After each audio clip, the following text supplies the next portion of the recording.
This call is Yes, now ma'am. being recorded. Start. Okay. Very good afternoon to one and all present here. I would like to extend my gratitude towards the respected dean sir, my faculty members, and all the friends over here. So, multinational corporations do control. They control the politicians, they control the media, they control the entertainment, they control the consumption, they control the thinking.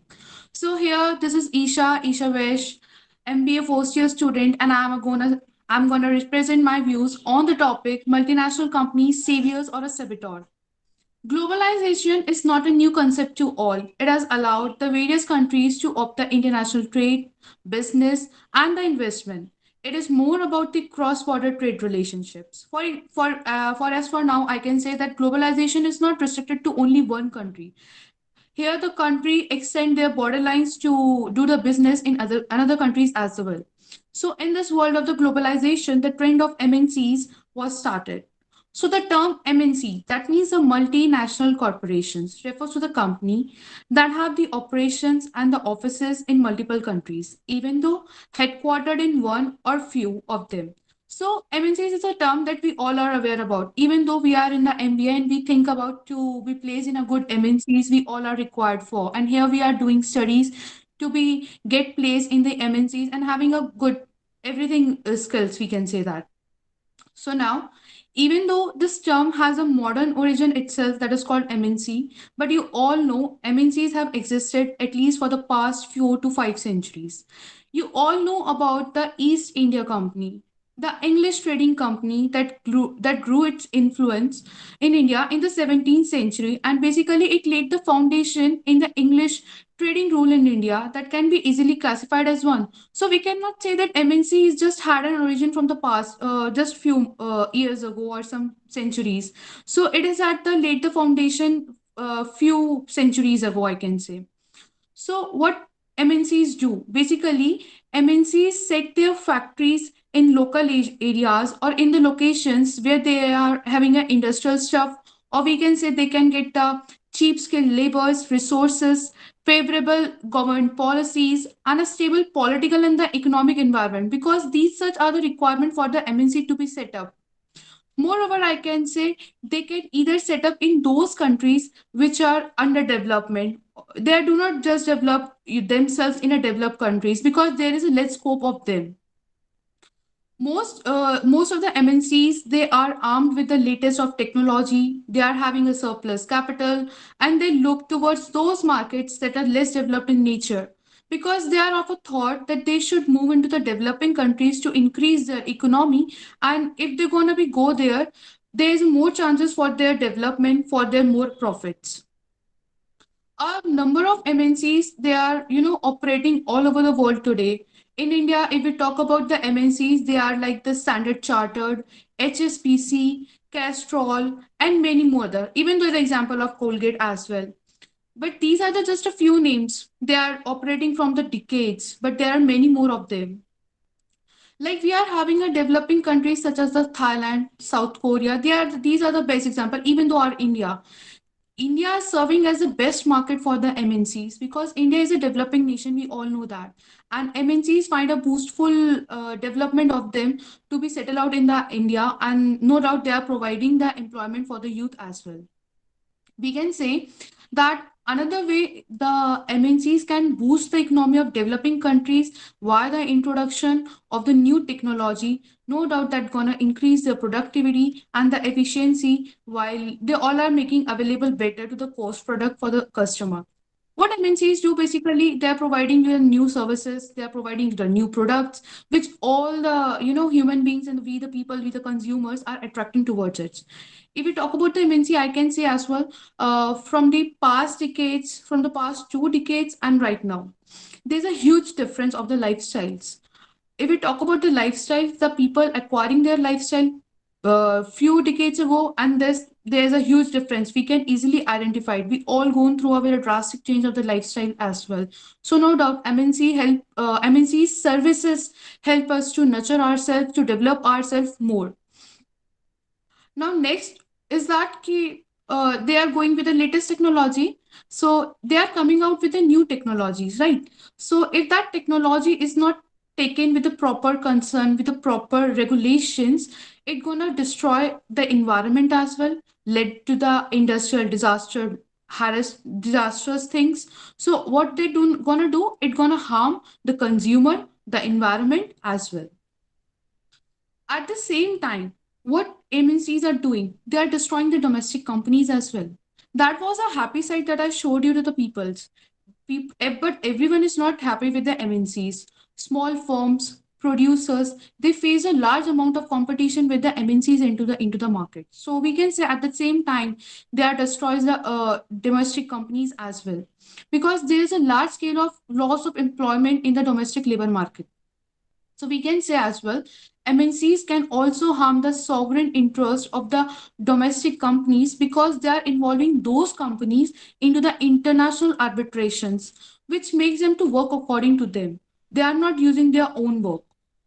So we can say that MNC, what they are doing, they are the dominating players that can real threat to the small firms. They gonna do the strengthen the economies of scale, but they are harmful for the local company of any developing country. Or we can say that they are gonna exploiting the laborers because they do not pay them a large amount of wages. They are taking their a large amount of work span over the MNCs to be work into it. And the major drawbacks that is seen is that into the tech segments, where they are not liable to pay the taxes in the operating countries. So I'm clear with the fact that MNCs having their merits, their demerits as well as. So MNCs can be working as a boon for savior and demolishers or a saboteur for the other person. It has, all we know that the coin has a two faces, one is head and one is tail.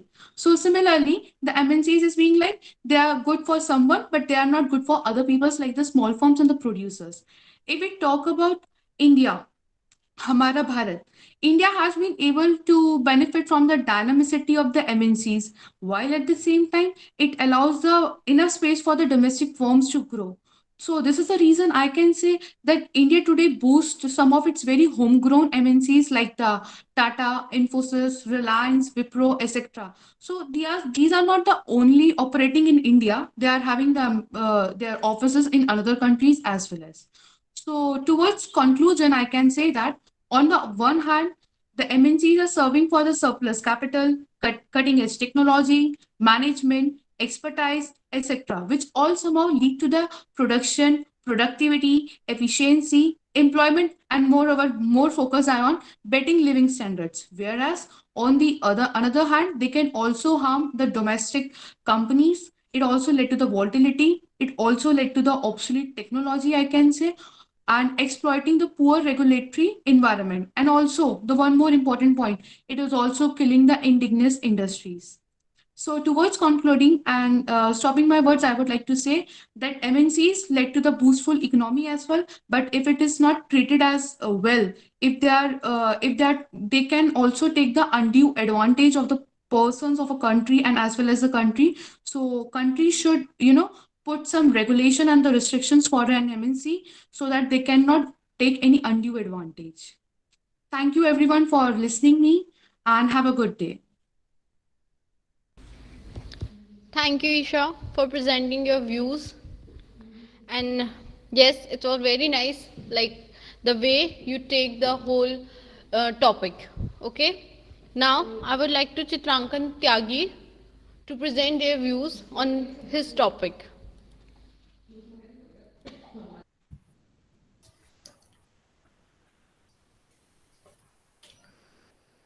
Am I audible, ma'am? Yes, Chitrankan. Yes, ma'am. Good afternoon, everyone. My name is Chitrangan त्यागी और आज मैं जो topic बताने वाला हूँ वो है secularism. और ये टॉपिक मैनेजमेंट से रिलेटेड नहीं है वैसे, लेकिन टॉपिक इसी वजह से लिया क्योंकि आजकल बहुत ज़्यादा पॉपुलर है वर्ड सेकुलर और बहुत सारे कन्फ्यूजन है इसको लेकर। लोग मतलब समझते नहीं है कि क्या है, इसीलिए यही कारण है। और एक इलेक्शन जब नज़दीक आते हैं तो ये वर्ड बहुत ज़्यादा पॉपुलर हो जाता है, सेकुलर और सेकुलरिज्म। इसीलिए इसको समझेंगे आज, कोशिश करेंगे थोड़ा जितना मैंने समझा है बता पाऊँ। तो सबसे पहले किसी कंसेप्ट को अगर समझना है, उसका अगर थोड़ा सा बैकग्राउंड जान ले तो आसानी हो जाती है उसे समझने में। और इसका जो वर्ड आया है, ये कंसेप्ट आया है ये कंसेप्ट भी मतलब ज़्यादातर थ्योरीज की तरह ही यूरोप से ही आया है, ये भी 19th सेंचुरी में आया था। और आने के पीछे वजह ये थी कि पहले यूरोप का जो लोग मानते हैं वहाँ पे, तो 5th सेंचुरी से और 4th लगभग 900 1000 साल के काल को वो डार्क एज बोलते हैं। डार्क एज इसलिए बोलते हैं क्योंकि वहाँ पे इतना ज़्यादा विकास हुआ नहीं। मतलब वो समझते हैं कि इतना ज़्यादा विकास हो नहीं पाया। क्यों नहीं हो पाया? क्योंकि लोग जो है धार्मिक चीज़ों में ज़्यादा व्यस्त रहते थे। धार्मिक मतलब उन्हीं ट्रेडिशनल प्रथाओं पे चलते थे और साइंस की तरफ उतना ध्यान नहीं था, इसलिए उसको डार्क एज बोलते हैं। और जो 14th सेंचुरी से 19 तक का टाइम है उसको बोलते हैं रेनेसा, मतलब एक रिकवरी का पीरियड। उसके बाद इन्हीं 500 सालों में देखेंगे तो सबसे ज्यादा साइंटिस्ट हुए हैं, सबसे ज्यादा न्यूटन, आइंस्टीन, जितने भी बड़े बड़े साइंटिस्ट हुए हैं। तो कंसेप्ट की शुरुआत कैसे हुई? मतलब साइंटिस्ट, शुरुआत में साइंटिस्ट का मोटिव ये था कि लोगों को धार्मिक चीजों से अलग कुछ चीजें बताना, ये था मोटिव। और 16th सेंचुरी में एक साइंटिस्ट हुए कोपरनिकस। कोपरनिकस ने जियोसेंट्रिज्म की एक चीज को खारिज किया था। जियोसेंट्रिज्म बाइबल में एक कंसेप्ट था कि जो पृथ्वी है वो मध्य में है, मतलब ब्रह्मांड के बिल्कुल सेंटर में है, और पृथ्वी के चारों ओर सूर्य घूमता है, जिसको खारिज किया कोपरनिकस ने। और 17th सेंचुरी में गैलीलियो ने भी इसको सपोर्ट किया। जिन्होंने पढ़ा होगा ग्रेविटेशन, उसमें पढ़ा होगा गैलीलियो और न्यूटन के बारे में, ग्रेविटेशन का कॉन्सेप्ट दिया था।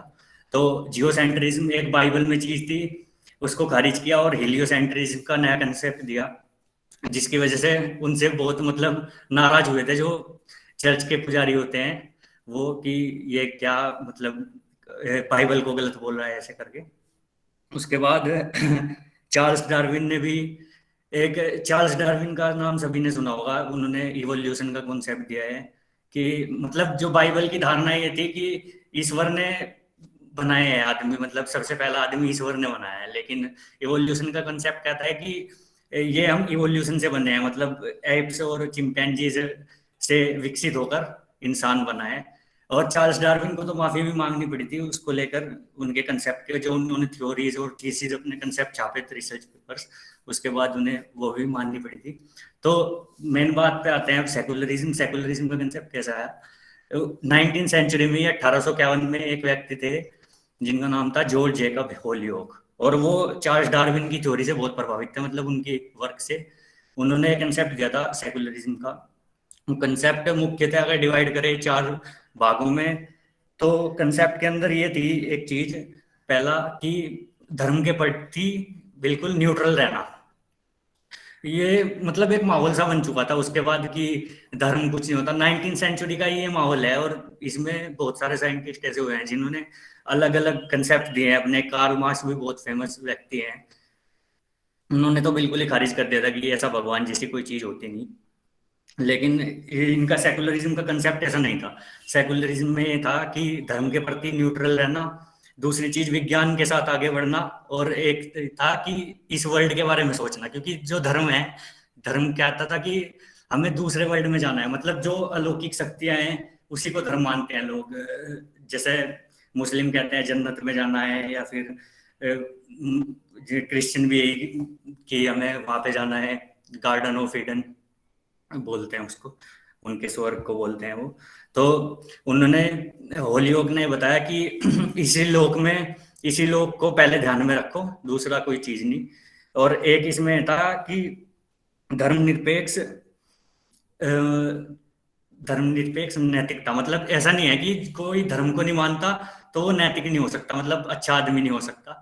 और इसका सबसे बेस्ट एग्जांपल भगत सिंह ही है, क्योंकि भगत सिंह एक एथिस्ट थे, नास्तिक थे, और भगत सिंह ने की है एक, और सभी जानते हैं भगत सिंह ने कितना मतलब बलिदान दिया है, अच्छा काम किया है। तो ऐसा कुछ नहीं है कि कोई धर्म नहीं मानता तो वो हो नहीं सकता। इनके सेकुलरिज्म के कंसेप्ट में यही था। और इस चीज को लेकर बहुत कंफ्यूजन है कि इंडिया सेकुलर स्टेट है या नहीं। और कुछ लोग कहते हैं कि जो 42nd अमेंडमेंट हुआ उसके बाद सेकुलर बन गया, क्योंकि उसमें प्रस्तावना में जुड़वाया गया था सेकुलर वर्ड। तो ऐसा नहीं है, इसको भी समझने की कोशिश करेंगे थोड़ा सा। ये है कि इंडिया में जो इंडिया की कॉन्स्टिट्यूशन है, 14 आर्टिकल से लेकर 32 32nd तक, वो सब फंडामेंटल राइट्स के आर्टिकल हैं। और उसमें आर्टिकल 14 कहता है कि मतलब सबके लिए बराबर है रूल, धर्म के आधार पर कोई भेदभाव नहीं होगा। आर्टिकल 16 कहता है कि नौकरी में कोई भेदभाव नहीं होगा धर्म के आधार पर। 25 कहता है कि कोई भी किसी धर्म को मान सकता है। 26 भी, 27, 28 और मतलब जितने भी 29 और 30 आर्टिकल भी माइनॉरिटीज के लिए है, क्योंकि उन्हें भी मुख्य धारा में लाने के लिए, सबको बराबर करने के लिए। एक आर्टिकल था 44 की, पर मतलब जो है राज्य प्रयास करेगा इस चीज को लेकर कि वो हो पाए, यूनिफॉर्म सिविल कोड बन पाए, मतलब सब समान नागरिक संहिता आ पाए। सिविल कोड इसलिए क्योंकि सिविल मामलों में अब भी कोई चीजें बराबर नहीं है, मतलब जैसे शादी, सिविल मामले शादी के लिए, तलाक के लिए, तो उसके लिए भी सरकार प्रयास करेगा कि सब बराबर रहे। एक आर्टिकल 325 भी यही कहता है कि इलेक्शन में जो वोट डालने का होगा, धर्म के आधार पर कोई भेदभाव नहीं किया जाएगा। ये जो है हमारा कॉन्स्टिट्यूशन कहता है पूरा, इतने सारे आर्टिकल मिला के जो सपोर्ट करते हैं इक्वेलिटी को। और मतलब लोगों में थोड़ी है कि इंदिरा गांधी ने ऐसा कर दिया, सेकुलर बना दिया देश को, ये कर दिया। और ये तो बात हुई कॉन्स्टिट्यूशन की। और जुडिशरी के अगर फैसले भी देखें तो जुडिशरी भी कई बार कितने फैसलों में एक्सप्लेन कर चुकी है ये चीज कि सभी बराबर हैं। इसका एक एग्जांपल देना चाहूंगा।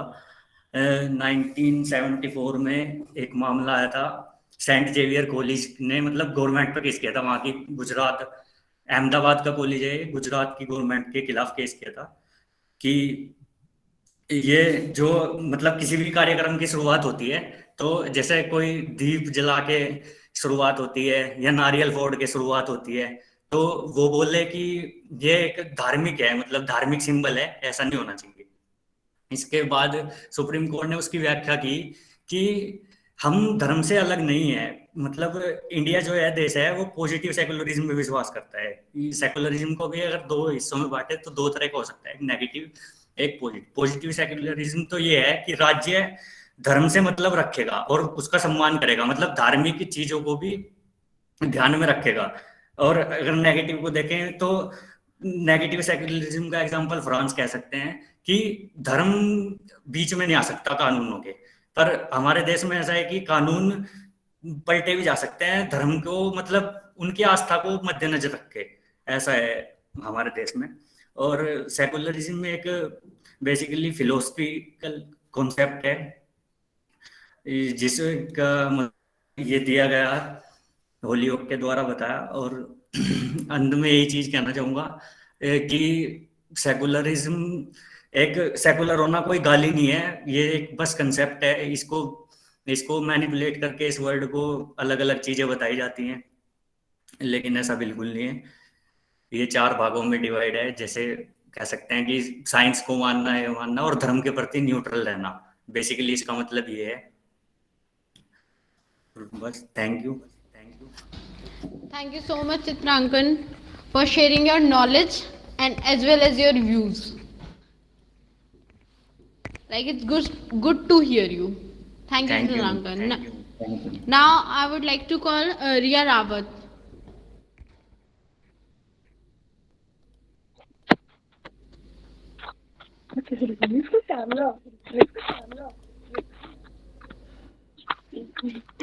Yes, Ria. Yes, ma'am. Are Can you I start? ready? Yes, ma'am, I'm ready. Yes, you can start. Good afternoon, everyone. I, Riya Rawat, student of MIET Business School. I'm here to present my views on the topic Indian economy in pandemic. So, the economic impact of the COVID-19 pandemic in India has been largely disruptive. So, India's growth in the fourth quarter of the fiscal year 2020 went down to 3.1%, according to the Ministry of Statistics.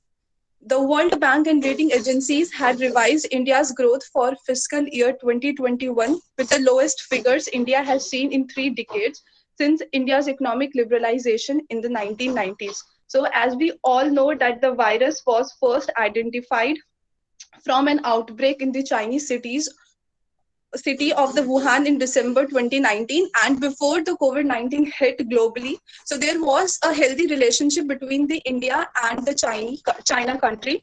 But due to pandemic, there was an unhealthy relationship between between our country and the China country. So China was the biggest trading partner of the India, and approximately around 14% of India imports are Chinese. And there are several Indian companies that are dependent on Chinese for their supplies. So there are various industries that were worst hit, and I broken up down, and we will start with the tourism. Continue, Ria. Sorry.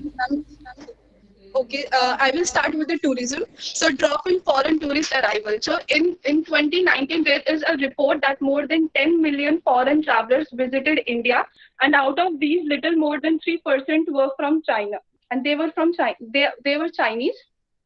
So the government around the world, they banned flights to China, including our country, India as well. So in which two-thirds of international flights from China were banned.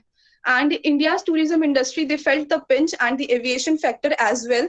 They felt a ripple effect. And according to a report, the suspension of flight to China and Hong Kong dent the revenues of airlines, and they lost around 55 to 72 lakhs with every cancelled flight. So next comes to film industry. So India's film industry, the world's largest in terms of the number of films produced in a year. And our film industry, they were not been immune to the impacts of the coronavirus pandemic. So according to a report, around 1600 to 1800 films are produced in India every year in various languages, and about 200 to 250 of them are in the Hindi language, and they are popularly known as Bollywood films.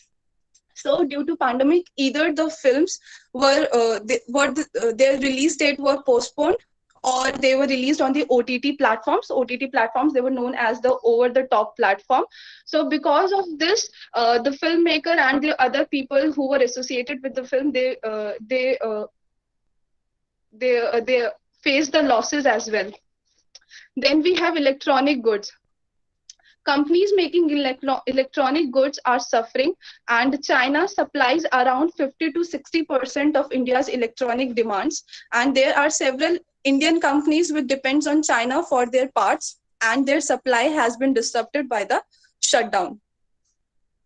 Now we will come to disruption for drug makers.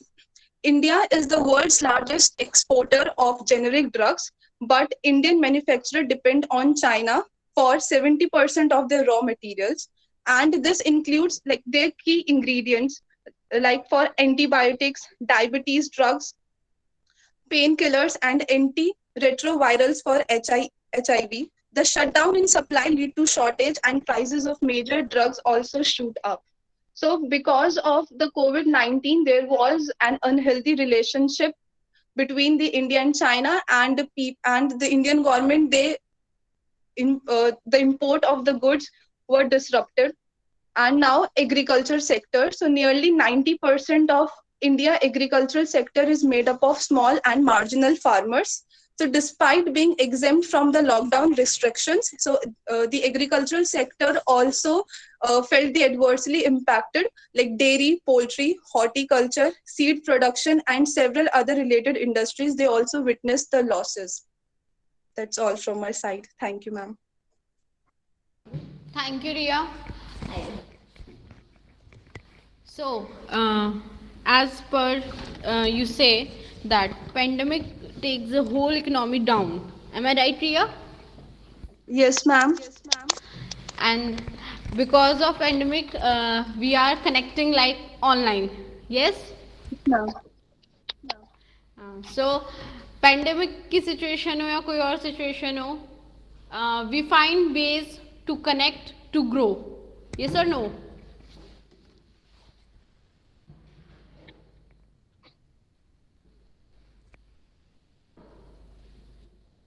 Yes or no, Ria? Ma'am, can you repeat the question or what you said? Because I said कि pandemic की situation हो या कोई भी situation हो, we find ways to connect, yes, ma'am. or I say we find ways to grow. Yes, ma'am. Yes. Okay, Ria. Thank you, beta, for sharing your views. Now I would like to call Utsav Jain. Am I audible, ma'am? Yes, sir. Good afternoon, teachers and my dear batchmates. Ayut Sajan is here to present my views on PLI scheme. So let's take to my topic from very scratch and let's see how it started in India from electronic industry. Global electronic giants such as Samsung, Pegatron, Flex and Foxconn, among others, are looking to either set shop or expand their presence in India. These companies are in final stages of negotiations to benefit from the Ministry of Electronics and uh, Information Technologies Production-Linked Incentive Schemes, that is PLI schemes, for making mobile phones and certain other specified electronic components. So what is PLI scheme? It would give incentives of 4 to 6% to electronics companies which manufacture mobile phones and other electronic components such as transistors, diodes, transistors, resistors, capacitors, and nanoelectronic components such as micro-electromechanical systems. According to the scheme, companies that make mobile phones which sell for Rs 15,000 or more will get an incentive up to 6% on international sales of all such mobile phones made in India. In the same category, companies which are owned by Indian nationals and make some mobile phones, the incentives has been capped at Rs 200 crore for the next 4 years. The scheme, according to officials, will on one hand attract big foreign investment in the sector, while also encourage domestic mobile phone makers to expand their units and presence in India. Now the basic question comes that who all can apply. All electronic manufacturing companies which are Indian or have a registered unit in India will be eligible to apply for the scheme. These companies can either create a new unit or seek incentives for existing units in one or more locations in India. The PLI scheme will be active for 5 years. It will take financial year 2019-2020 as the base year for the calculation of the incentives. So how the incentives will be calculated and distributed among the companies? The total incentives over 5 years have been capped at Rs 40,951 crores. That is approximately $5.5 billion. Total incentives available to distribute for the first year is capped at Rs 5,334 crores to be precise, and for second year it is 8,000 crores, and for third year incentives are capped for 8,425 crores. This will be hiked for fourth year to Rs 11,488 crores, and in the fifth and the final year, 7,600 worth of amount will be distributed among the companies as incentives. So what exactly counts for incentives? All investments done by companies on land and buildings for the project will not be considered for any incentives or determine the eligibility of the scheme, but additional expenditure incurred by companies on the plant, machinery, equipment, research and development, and transfer of technology for the manufacture of mobile phones, including related electronics items, will be eligible for the incentive scheme. This scheme will be implemented through a nodal agency which will act as a project management agency. It will provide secretarial, managerial, and implementation support as well as carry out any other responsibilities assigned to it by the Ministry of Electronics and Information Technology. Unlike the previous electronics manufacturing schemes, there has been considerable interest in the PLI scheme so far. According to government officials, South Korean company Samsung Electronics, Taiwanese company Pegatron, and Singapore's company Flex are in the final stages of discussion to either set up new units or expand the existing units to avail benefits under this scheme. Apart from that, companies such as LG India, which already have manufacturing units in India, have also shown interest in the scheme. In the budget category phone segment also, companies such as Lava, Dixon, and Carbon have applied to government officials. These are the Indian companies. So far, total of 22 companies have registered for the PLI scheme in this sector, uh, uh, from which 14 are foreign companies and 8 are Indian. And it has been as a wonderful step taken by Government of India, which not only supported manufacturing of goods in India, but also found a great opportunity to increase employment. It also helped and supported government's initiative and Make in India and Atmanirbhar Bharat. Governments seeing the scheme to be so successful and getting great response from investors and producers decided to implement the same in other sectors, and another major announcement came when government approved PLI scheme for 10 key sectors for a 5-year period.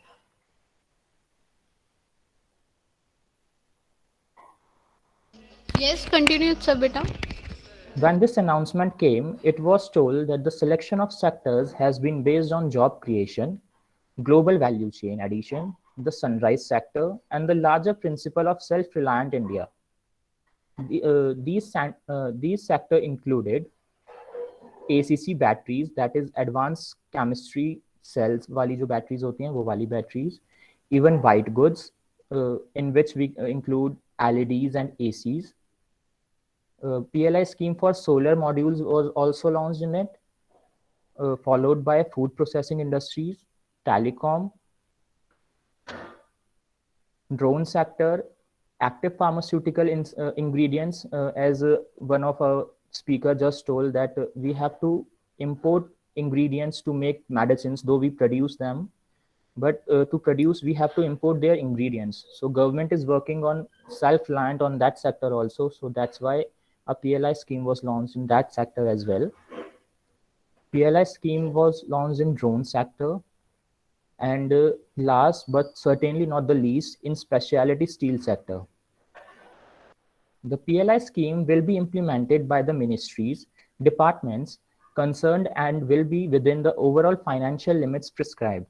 The final proposals of PLI for individual sectors will be appraised by the Expenditure Finance Committee and approved by the Cabinet.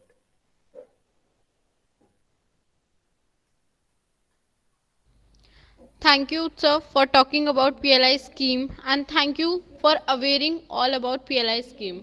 Thank you, ma'am. Now, I would like to call Tarun Sharma. Yes, ma'am. Yes, good afternoon, Tarun. Good afternoon, ma'am. All good? Yes, ma'am. Okay, start. Good morning, everyone. I am Tarun Sharma. I am here to deliver a speech on the topic pollution and starting a revolution against the problem pollution. All right. Pollution is necessary result of the inability of the person to reform and transform waste. This statement has been said by Pat Smith. A very warm welcome to one and all present here.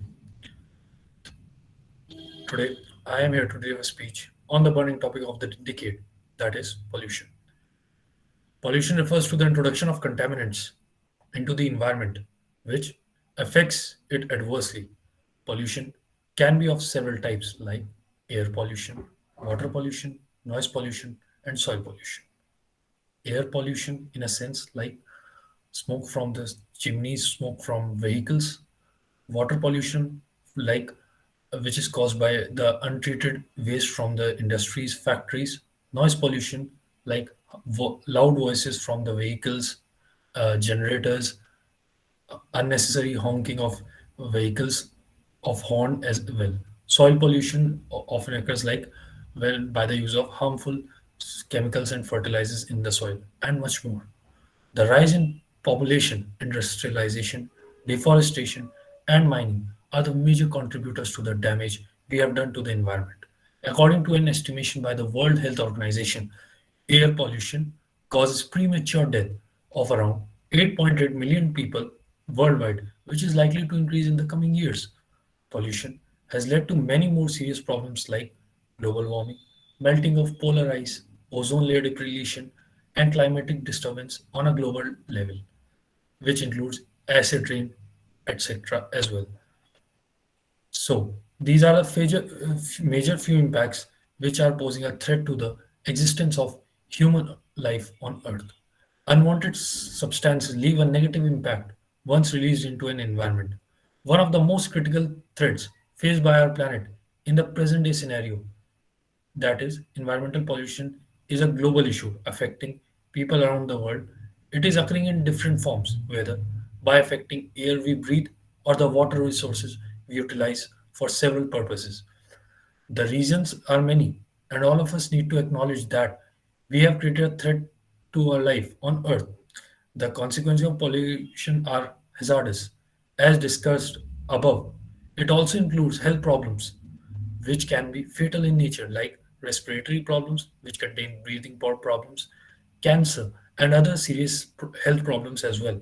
Natural disasters like flood, volcano eruptions, earthquake, extreme cold, or extreme hot temperature are the major disasters which are caused by the pollution, impacting the loss of precious life and property. To sum it up, all types of pollution are detrimental to the planet and comes with terrible consequences. It is rightly said that every problem has a solution, and the solution lies within that. All we have to do is to thoroughly analyze the problem. The government has launched various schemes over the years to control the pollution, but individual efforts also play a vital role. So, ladies and gentlemen, here are some possible solutions to tackle this problem and start a revolution against pollution. Number one, implement afforestation and avoid deforestation, which means that to plant more and more trees and avoid cutting down of unnecessary cutting down of the trees. Number second, avoid using of products which contain chemicals. Like nowadays, there are detergent which contain harmful chemicals, which are not only harmful for the environment but also harmful for your body as well, since they often get into contact with your hands. Number third, government must set strict guidelines for the industries for the treatment of waste generated by them, which is secreted into the water streams like river, sewage, etc.